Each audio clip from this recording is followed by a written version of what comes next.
Break that down for me into layman's terms. What are we talking about there? What does any of that actually mean? Companies that bother to pay attention to their customers and to build a relevant relationship and maintain relevance with that customer make more money. I mean, that's the basic layman's term for it. And if you think about it, it makes sense, right? In a period of time where, people had a lot of money burning a hole in their pocket, right? You didn't have to be very good to go build customer bases, audiences, get them to spend that money. But in our current environment, when there's more of a fixed wallet world that we're in, it's the companies that actually pay more attention to their customers and create a relationship with those customers, right? They're tending to win the hearts, minds, and wallets of those customers. And we had in the report, there was we do a survey of many companies. And what we found is that the companies that invested most in building those digital relationships, engaging with those customers in targeted and relevant ways, saw a 90% increase in revenue. Now think about that. In an environment like this, it makes sense that the companies that do a really good job of using all this very efficient digital technology to go understand their customers and build a relationship would actually be doing better than those that don't. So Jeff, I'm assuming there's a reason that Twilio carries out this research, right? How do you put into practice your findings, put into practice what you preach at Twilio? Well, what it does is it helps companies to understand the nature of the ROI of these investments. I love the story of Dominos Pizza, actually. They have many touches with their customers, online, offline, et cetera, as you can imagine. They put in a Twilio segment, the customer data platform, the leading customer data platform in the market, to go understand who are these customers. And because of that, they were able to better target their messages and their advertisements to get more customers. And they saw a 700% increase in their return on ad spend. 700%, right? And so it's those types of things that in this market environment, every company is looking for ways to get more while spending less. And those are the kinds of results that we can return. Jeff, you've just stoked the debate that Jackie Lopez, our senior producer on the show, has been having for some time, that Domino's is a technology company. I think it's a pizza company. No, Let's go to AI. Let's go to AI, because right now, how companies are doing that. Think about chatbots, how they engage. And I'm talking about enterprise companies of all shapes and sizes. They are launching GPT or other AI-related services. What's Twilio doing in that space? Well, at the leading customer data platform, we have the first-party customer data for so many tens of thousands of our customers. And that allows us to help them build relevance and personalization into these generative large language model tools that everyone is building. And so if you think about it, like imagine a website.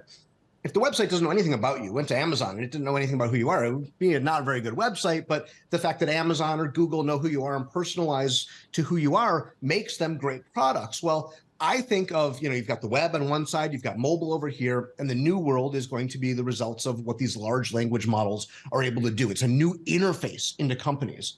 And those interfaces need to understand who they're talking to, the customer. And that's what Twilio can provide. Hey, Jeff, let's talk a little bit about the company and you. I think I'm right in saying that you're a founder CEO, right? Co-founder CEO. Your founder shares convert to common stock later in the year, I think in the summer. Mark Benioff's been on this program. Activism is a big topic right now. Talk to me about where your head's at with that. Well, look, the conversion of our shares later this year doesn't really change anything. I mean, since we went public, we've been very responsive in listening to our investors, understanding, their needs, their motivations, their ideas for the company, and having those be reflected in our actions as a management team. And I think you see that in, just last month, we took a number of substantive actions to get the company fit for the current market environment that we're in, to focus on profitability, including GAAP profitability. And that is all based on feedback that we get from our investors about what kind of company they want to be invested in. And so this doesn't change the fact that we listen to our investors and they are an important stakeholder in how we are running the company. There's also a discussion to be had around the technology sector right now, the health of it, and San Francisco. I don't want you to roll your eyes at me, but you've gone there with the debate on remote working, coming back to the office. Just talk me through the logic behind the system that Twilio has, why you think that makes for a better company. Well, first of all, let me start by saying I'm a big believer in San Francisco. I'm in San Francisco right now. This is where I live. This is where our headquarters is. And so I think San Francisco is the greatest town on earth. As far as Twilio goes, we have moved to a distributed work model. And that is both a reality of our workforce, right? We are hiring great people wherever they are in the world. Before the pandemic, about 10, 15% of our employees lived in a place that was not attached to a physical office of Twilios. Now that number it's getting close to 60% of our population.